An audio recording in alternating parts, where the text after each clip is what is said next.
तो आज हम पढ़ने जा रहे हैं नोबेल प्राइज के बारे में। नोबेल प्राइज की शुरुआत कब से हुई और 2024 के नोबेल प्राइज किसको मिले और साथ ही 2023 में मिले पुरस्कारों के बारे में भी हम बात करेंगे।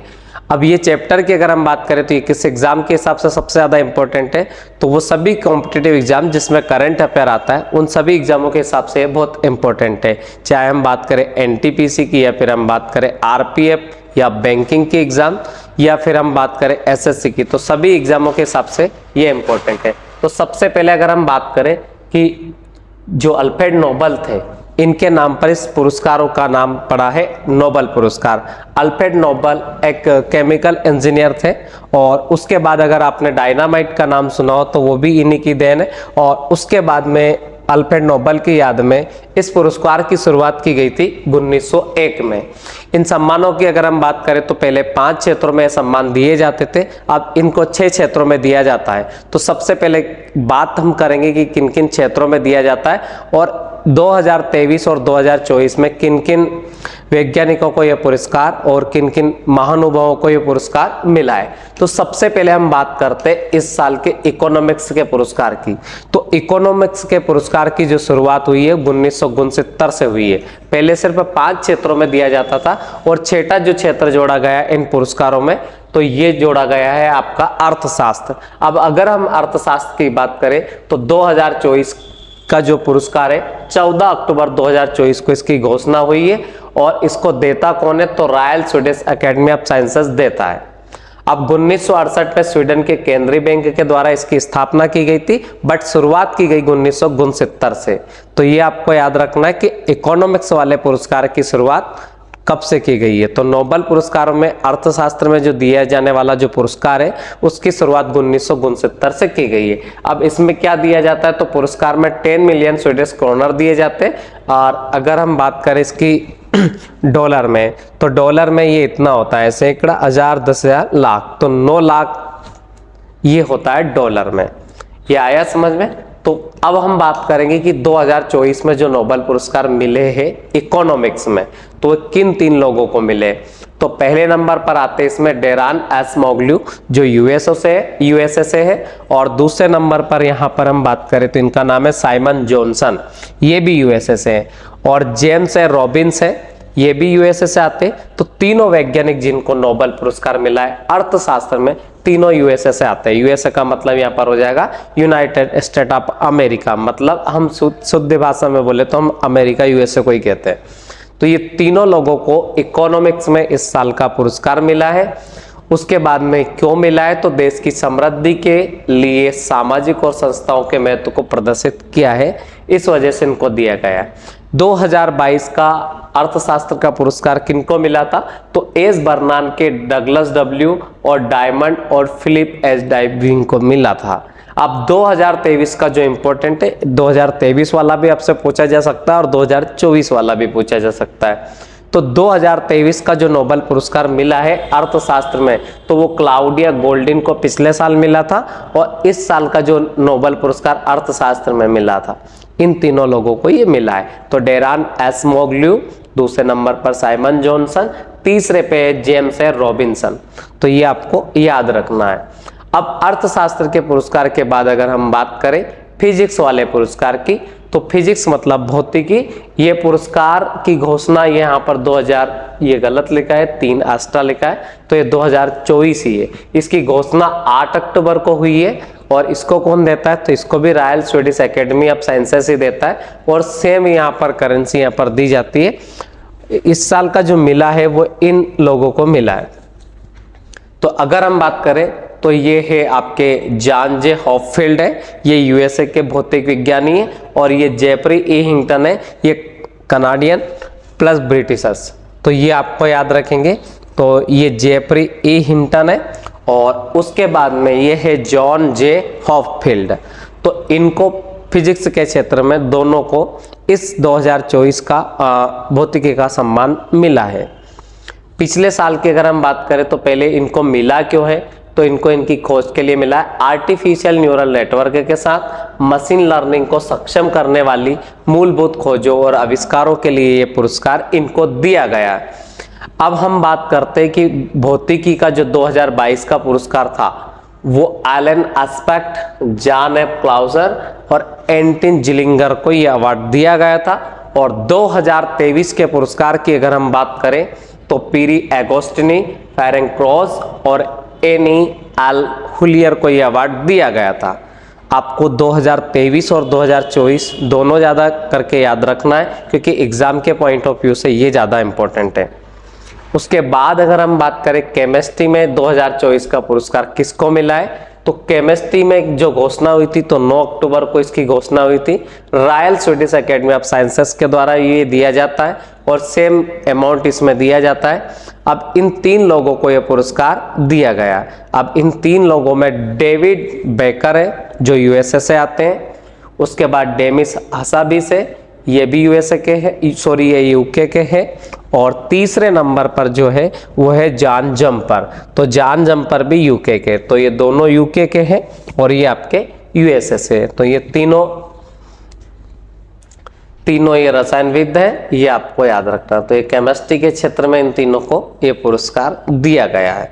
अब आगे अगर हम चले तो अगला इनकी खोज पहले देख लेते हैं। तो हाफ पुरस्कार तो मतलब डेविड बेकर को दिया गया है, मतलब 50%, और 50% में ये दोनों है, तो इन दोनों का भी 25-25 है।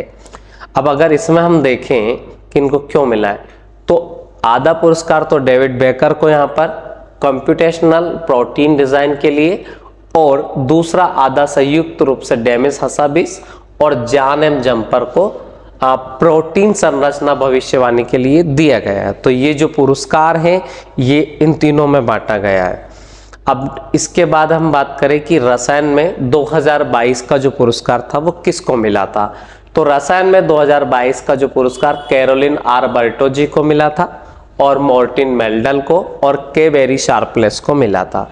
अब 2023 का जो पुरस्कार है वो किसको मिला था, तो मोंगी जी बावेंडी को, लुई ई ब्रस और अलेक्सी एक्कीमोव को मिला था। अब बात करें फिजियोलॉजी की, मतलब मेडिसिन की, तो मेडिसिन के क्षेत्र में अगर हम बात करें तो 2024 के जो पुरस्कार है इसकी जो घोषणा हुई थी 7 अक्टूबर 2024 को हुई थी। और इसको कौन देता है, तो याद रखना कैरोलिंस्का इंस्टीट्यूट ऑफ स्वीडन इसको देता है। इसमें भी सेम अमाउंट दिया जाता है। अब बात करते किन किन को मिला है, तो ये मिला है मेडिकल के या चिकित्सा के क्षेत्र में इन दोनों लोगों को मिला है। इनका नाम है वेक्टर एम्ब्रोस है जो यूएसए से है, और ये गैरी रूवकुन है, तो ये यूएसए से है। तो दोनों यूएसए के, तो इस बार सबसे ज्यादा यूएसए वालों को अवार्ड ये मिला है, तो विक्टर एम्ब्रोस और गैरी रूवकुन। फिर अगर हम बात करें कि इनको क्यों मिला है, तो इनको ये पुरस्कार मिला है माइक्रो आरएनए की खोज और पोस्ट ट्रांसक्रिप्शनल जीन विनियमन में इनकी भूमिका के लिए दिया गया है। और इस अभूतपूर्व कार्य ने मल्टीसेलुलर जीवों के, मतलब बहुकोशिकीय जीवों के लिए आवश्यक जीन विनियमन के एक नए सिद्धांत को उजागर किया है, जिसमें मानव जीनोम 1000 से अधिक माइक्रो आरएनए कोडिंग करता है। उसके बाद अगर हम बात करें कि 2022 में किसको मिला था, तो 2022 में मिला था स्वेंटे पाबो जो स्वीडिश वैज्ञानिक है, और 2023 में ये जो पुरस्कार मिला था ड्रेव विस्मैन को जो यूएसए के, और कैटलिन करी को जो हंगरी के। तो ये 23 वाला भी आपको याद रखना और 24 वाला भी आपको याद रखना है। फिर हम आते हैं लिटरेचर का मतलब यहाँ पर हो जाएगा साहित्य के क्षेत्र में। तो इसकी जो घोषणा हुई थी वो हुई थी 10 अक्टूबर 2024 को, और ये भी स्वीडिश एकेडमी के द्वारा ही दिया जाता है। सेम अमाउंट इसमें दिया जाता है, और ये इस बार दिया गया है साउथ कोरिया की जो लेखिका है ये हान कोंग को। ये बहुत फेमस हुई है इस पुरस्कार को पाने के बाद, तो ये बहुत इंपॉर्टेंट है, तो ये आपको याद रखना। हान कांग, इनकी एक लघु स्टोरी है जिसका नाम है लव ऑफ ह्यूसो, और एक उपन्यास है द वेजिटेरियन। तो इसके लिए इनको ये पुरस्कार मिला है। ठीक है, अब ये नाम, इनका नाम याद रखना हान कोंग, ये साउथ कोरिया की। अब ये जो साउथ कोरिया की लेखिका है इनको क्यों मिला है, तो साउथ कोरिया की लेखिका हान कोंग को ऐतिहासिक आघातों का सामना करने वाली और मानव जीवन की नाजुकता उजागर करने वाली उनकी महान काव्यात्मक गद्य के लिए दिया गया, मतलब और 2023 का जो दिया गया वो जॉन फॉसे को दिया गया था जो नॉर्वे के हैं, और एनी अर्नोक्स को 2022 में दिया गया था जो फ्रांस के थे। साहित्य में भारत की तरफ से रविंद्रनाथ टैगोर को मिला था और वो सबसे पहला नोबेल पुरस्कार भी था भारत का, तो इसलिए आपको ये याद रखना। और कब मिला था? 1913 में, मतलब भारत को पहला नोबेल पुरस्कार ही 1913 में मिला था, जबकि शुरुआत कब से हुई थी? तो 1901 से हुई थी। अब हम बात करें शांति की, तो शांति के क्षेत्र में जो 2024 का नोबेल पुरस्कार है, इसकी घोषणा 11 अक्टूबर 2024 को ही स्वीडिश एकेडमी के द्वारा ये पुरस्कार दिया जाता है। सेम अमाउंट इसमें दिया जाता है। अब ये इस बार किसको दिया गया है? तो ये दिया गया इस बार निहोन हिडेयांको, तो ये एक एनजीओ को मिला है, और जो एनजीओ है वो जापान का है। आपको पता होगा कि जापान में 6 अगस्त 1945 को विश्व में पहली बार अमेरिका ने परमाणु बम गिराया था। दूसरा परमाणु बम 9 अगस्त 1945 को वहाँ पे गिराया था। तो पहला जो 6 अगस्त को गिरा था वो हिरोशिमा में गिरा था, और जो 9 अगस्त को गिरा था वो गिरा था नागासाकी में। तो ये एक एनजीओ है नियान हिंडांक्यो, तो इसको ये पुरस्कार दिया गया है शांति के क्षेत्र में। अब ये क्यों दिया गया है तो देखेंगे अपन। तो ये जापानी एनजीओ निहोन हिंडांक्यो को परमाणु हथियारों से मुक्त विश्व बनाने के प्रयासों और गवाहों के माध्यम से यह प्रदर्शित करने के लिए दिया गया है कि परमाणु हथियारों का फिर कभी उपयोग नहीं किया जाना चाहिए, क्योंकि यहाँ के लोग ज़्यादा इसके भुक्तभोगी हैं, तो इन लोगों को पता है कि परमाणु हथियारों के जो दुष्परिणाम होते हैं वो क्या होते हैं। अब जापानी जो एनजीओ है इसके बारे में हम देखते हैं। तो निहान हिदानक्यो हिरोशिमा और नागासाकी, जिसे हिबाकुशा के नाम से भी अब जाना जाता है, कि परमाणु बम में हमले में जीवित बचे लोगों का एक जमीनी स्तर का आंदोलन है जो अगस्त 1945 के परमाणु बम हमलों के जवाब में शुरू हुआ था। उसके बाद में अगर हम बात करें कि 2023 का किसको मिला था, तो 2023 का नरगिस मोहम्मदी को मिला था जो ईरान से है, और 2022 का जो मिला था ये मिला था एलेन बिलास्की memorial centre for civil libraries, इसको दिया गया था। तो ये पूरे के पूरे अपने नोबेल पुरस्कार थे जो मैंने आपको बताए। ये सभी एग्जाम के हिसाब से इम्पोर्टेंट है। अगर आप इसकी पीपीटी या पीडीएफ डाउनलोड करना चाहते तो मेरा एक चैनल है टेलीग्राम पर, जिसकी लिंक मैं आपको डिस्क्रिप्शन में डाल दूंगा, राजपूत एकेडमी करके, आप वहाँ से इसको डाउनलोड कर सकते हैं। धन्यवाद।